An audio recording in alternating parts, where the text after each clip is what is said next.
Sumqayıt Tibb Mərkəzinin tabeliyində fəaliyyət göstərən 2 nömrəli şəhər xəstəxanasında yaradılmış yeni göz mərkəzinin açılışı olub. Təbibin icraçı direktoru vəzifəsini müvəqqəti icra edən Anar İsrafilov da açılış mərasimində iştirak edib. Mərkəz dünyanın aparıcı istehsalçılarının müasir tibbi avadanlıqları ilə təchiz olunub. Mərkəzdə xaricə təhsil almış və beynəlxalq təcrübəyə malik peşəkar həkimlər fəaliyyət göstərəcək.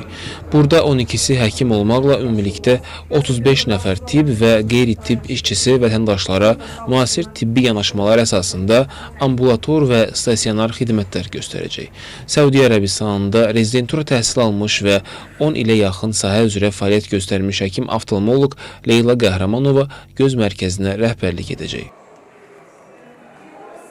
Paytaxta gedən xəstə sayının və paytaxtın yükünü qat-qat azaldacaq, xəstənin logistikasını asanlaşdıracaq, xəstə mərkəzə əgər müraciət edirsə, burada bütün cihazlar var deyə mərkəzin içində rotasiya olunub, bütün xidmətlərdən icbari tibbi sığortaya daxil olan, xidmətlər zərfində daxil olan bütün xidmətlərdən tam ödənişsiz halda yararlanacaq. Əməliyyatxanamız 2 dəfə böyüdüldü və eyni anda 50-yə yaxın cərrahi əməliyyat keçirmək imkanı yaradıldı. Göz dairəkli inyeksiyalar, lazer arqonlar, yağ lazerlər və OCT-lər, hər şey bu mərkəzdə vəhdət təşkil edərək əhalinin xidmətinə verildi.